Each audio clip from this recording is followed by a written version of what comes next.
আসসালামু আলাইকুম ওয়া রাহমাতুল্লাহি ওয়া বারাকাতুহু। নাহমাদুহু ওয়া নুসাল্লি আলা রাসূলিহিল কারীম। আম্মা বা'দু ফাউযু বিল্লাহি মিনাশ শাইতানির রাজীম।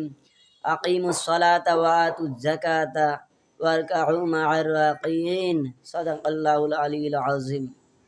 সম্মানিত মুহতারাম হাজিরিন, আল্লাহ তাআলা বলেন, আকিমুস সালাত, তোমরা সালাত কায়েম করো, ওয়া আতুজ যাকাত, এবং জাকাত প্রদান করো, ওয়ারকাউ মা'আর রাকিঈন, তোমরা রুকুকারীদের সঙ্গে রুকু করো। সুবহানাল্লাহ। আপনি যদি মুসলমান দাবি করেন তাহলে আপনাকে অবশ্যই আপনাকে 5 ওয়াক্ত আল্লাহর হুকুম ফরজ নামাজ আদায় করতেই হবে। সুবহানাল্লাহ। কারণ আল্লাহর নবীজি বলেন, যে ব্যক্তি নামাজ পড়ে সে ব্যক্তি মুমিন মুসলমান, আর যে ব্যক্তি নামাজ পড়ে না সে ব্যক্তি কাট্টা কাফের।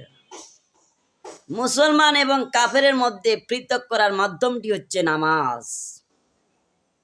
আপনি নামাজ পড়েন, আল্লাহ সুবহানাহু ওয়া তাআলা শান্তি, রহমত, বরকত দান করবেন। সুবহানাল্লাহ।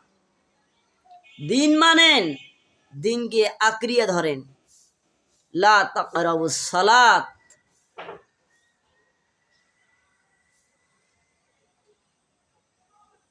তোমরা দিনকে মজবুত করে ধরো। আজ বাংলার মুসলমান হালায় হাসকারিতে দিন কাটিয়ে যাচ্ছে, নামাজ পড়তেছে না। কাল কিয়ামতের ময়দানে সর্বপ্রথম বান্দার নামাজের হিসাব নেওয়া হবে। অনেকে বলে আমি নামাজ পড়ি না কিন্তু আমার ঈমান ঠিক আছে। নাউজুবিল্লাহ। আগে আপনাকে ঈমান মজবুত করতে হবে, তারপরেই সালাত আদায় করতে হবে। আপনার যদি ঈমান না থাকে ওই নামাজ পড়ে আপনার কোনো লাভ হবে না। কিন্তু নামাজ পড়তে হবে, ঈমান বানাতে হবে। ঈমান আগে, তারপরেই নামাজ। একজন মুমিন, একজন কাট্টা কাফের যদি কালেমা শরীফ পড়ে মুমিন মুসলমান হয়, তারপরেই তার দায়িত্ব আল্লাহর হুকুম 5 ওয়াক্ত ফরজ নামাজ আদায় করা। সুবহানাল্লাহ। কোনো ব্যক্তি যদি, কোনো কাফের যদি কালেমা পড়ে মুসলমান হয়, সে যদি জহরের আগে যদি কালেমা পড়ে মুসলমান হয়, তাহলে তার জন্য জহরের আজান হলেই জহরের নামাজ তার জন্য ফরজ হয়ে যাবে। সুবহানাল্লাহ। আর কোনো কাট্টা কাফের যদি কালেমা পড়ে মুসলমান হয় আর জহরের নামাজ পড়ে যদি তার মৃত্যুটা হয়ে যায়, তাহলে অবশ্যই ওই কাট্টা কাফের তওবা করে মুসলমান হওয়ার কারণে ওই ব্যক্তি আল্লাহ রব্বুল আলামিনের জান্নাতে প্রবেশ করবে। সুবহানাল্লাহ। আর কোনো কাট্টা কাফের যদি কালেমা পড়ে মুসলমান হলো কিন্তু জহরের নামাজ পড়লো না, ওই অবস্থায় মৃত্যুবরণ করলো, ওই ইমানদার ব্যক্তিটা সরাসরি আল্লাহর জাহান্নামের মধ্যে যাবে। নাউজুবিল্লাহ। কারণ সে ঈমান আনয়ন করেছে কিন্তু জহরের নামাজ না পড়ার কারণে মৃত্যুবরণ করলো, এর জন্য জাহান্নামে যেতে হবে। আজ আমরা বাবার সূত্রে মুসলমান, মার সূত্রে মুসলমান, তারপরেও আমরা নামাজ পড়তেছি না, আমাদের কি রকম ভয়ানক অবস্থা হবে। এজন্য সম্মানিত মুহতারাম হাজিরিন, আল্লাহ তাআলা বলেন, কোনো ইমানদার মুসলমান যদি 5 ওয়াক্ত নামাজ তাকবীরা উলার সাথে জামাতে আদায় করে, আল্লাহ তাআলা 5টা পুরস্কার দান করে দেন। সুবহানাল্লাহ।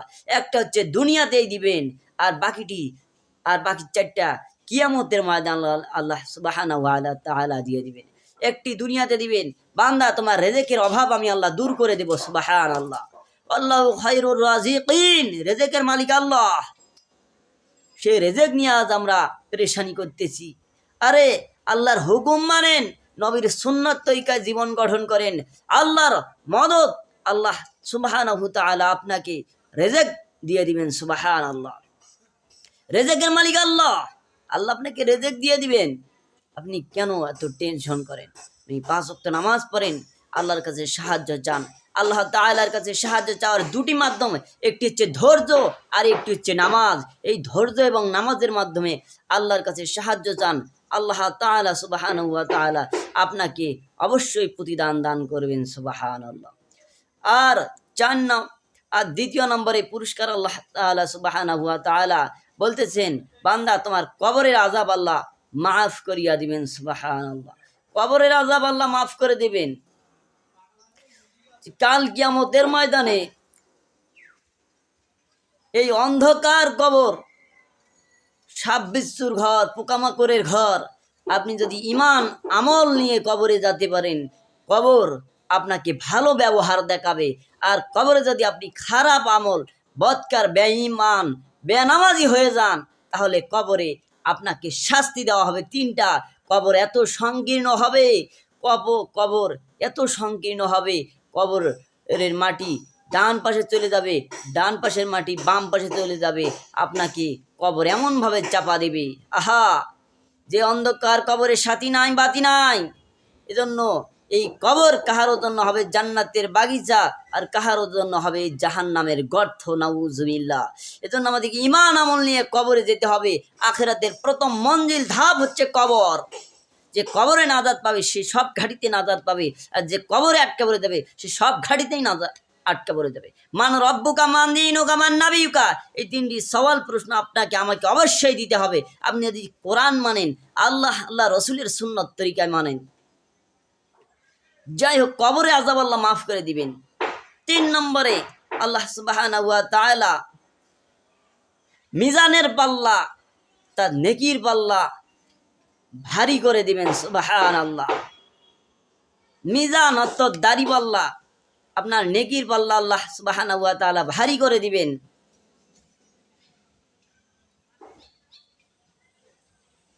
বন্ধুগণ, 4 নম্বরে আল্লাহ তাআলা ফুলসিরাতের রাস্তা বিজলির আকারে পার করে দিবেন। সুবহানাল্লাহ।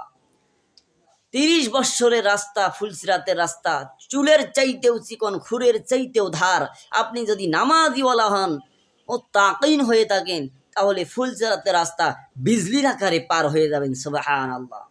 আর যদি বেঈমানদার, বেনামাজি হন, আল্লাহর হুকুম পায়েও, আল্লাহর নিয়ামত পেয়েও নিয়ামতের শুকরিয়া আদায় না করেন, তাহলে ফুলসিরাতের রাস্তা মাঝখানে যাওয়ার পরেই ফুলসিরাতের রাস্তা এত চিকন হয়ে যাবে, ফুলসিরাতের রাস্তার নিচে শুধু অগ্নি আর অগ্নি, আগুনের মধ্যে দাবান হলে আপনি জ্বলতে থাকবেন। যা সুম্মা লা ইয়ামুতু ফিহা ওয়ালা ইয়াহইয়া, বান্দা জাহান্নামের মধ্যে মরবেও না, বাঁচবেও না।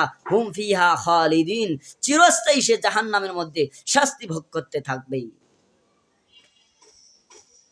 বন্ধুগণ, 5 নম্বরে আল্লাহ, বন্ধুগণ, তার পরের স্টেপে আল্লাহ সুবহানাহু ওয়া তাআলা 4 নম্বরে যে আমল নামা আল্লাহ সুবহানাহু ওয়া তাআলা ডান হাতে দিয়ে দিবেন। সুবহানাল্লাহ। ডানপন্থী লোকেরা জান্নাতি, বামপন্থী লোকেরা হচ্ছে জাহান্নামী। নাউজুবিল্লাহ। এজন্য আমাদের প্রতিটা কাজ ডান দিক থেকে শুরু করতে হবে।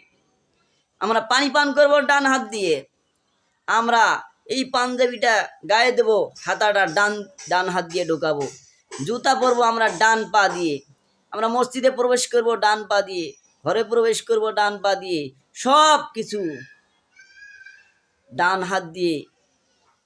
যার আমল নামা ডান হাতে চলে যাবে ও ব্যক্তি জান্নাতে চলে যাবে, আর যে ব্যক্তি বাম হাতে আমল নামা চলে যাবে সে ব্যক্তি জাহান্নামে যাবে। এজন্য নামাজিওয়ালা ব্যক্তিকে সুসংবাদ দেওয়া হয়েছে যে তোমাদের আমল নামা ডান হাতে দেওয়া হবে। 5 নম্বরে পুরস্কার আল্লাহ তাআলা দিবেন বিনা হিসেবে। আল্লাহ তাআলা সুবহানাহু ওয়া তাআলা মাফ করে দিবেন। সুবহানাল্লাহ। বিনা হিসেবে আপনাকে জান্নাত দান করবেন 5 ওয়াক্ত নামাজ জামাতে আদায় করলে। সম্মানিত মুহতারাম হাজিরিন, এজন্য আমাদেরকে 5 ওয়াক্ত নামাজ জামাতের সাথে আদায় করতে হবে। 5 ওয়াক্ত নামাজ জামাতে আদায় করলে আল্লাহ সুবহানাহু ওয়া তাআলা 27 গুণ সওয়াব লিখিয়ে দেন। সুবহানাল্লাহ। এক অন্ধ ব্যক্তি রাসূল আকরাম সাল্লাল্লাহু আলাইহি ওয়াসাল্লামের কাছে এসেছিলেন, ইয়া রাসূলুল্লাহ, ইয়া হাবিবাল্লাহ, আমি তো অন্ধ, আমি নামাজ পড়তে যেতে পারি না, আমাকে কি রক্সুদ দেওয়া যায় না যে আমি জামাত থেকে ফারিগ হয়ে আমি বাড়িতে একা একা নামাজ পড়বো? রসুল আকরাম সাল্লা সাল্লাম এই অন্ধকে বললেন, যাও, ঠিক আছে, তোমাকে অনুমতি দিয়ে দিলাম। কিছুক্ষণ পরেই রসুল আকরাম সাল্লা সাল্লাম অন্ধকে ডাকলেন যে, অন্ধ, তুমি কি আজান শুনতে পারো না মসজিদ থেকে? বলতেছে, জি ইয়া রাসূলুল্লাহ, আমি আজান অবশ্যই শুনতে পারি। বলতেছে, তুমি যেহেতু আজান শুনতে পারো, তোমার জন্য জামাতে মসজিদে 5 ওয়াক্ত জামাতে নামাজ পড়তে হবে। সুবহানাল্লাহ। একজন অন্ধ ব্যক্তিকেও নামাজে রুখসত দেওয়া হয়নি। আজ আপনি আমি সুস্থ দুটি চোখ, আমরা সব কিছু দেখতে পারতেছি। হাত আছে, পা আছে, চোখ আছে, নাক আছে, সব অঙ্গ প্রত্যঙ্গ ঠিক আছে। তারপরেও আমরা আল্লাহ হুকুম 5 ওয়াক্ত নামাজ জামাতে আদায় করতে পারতেছি না।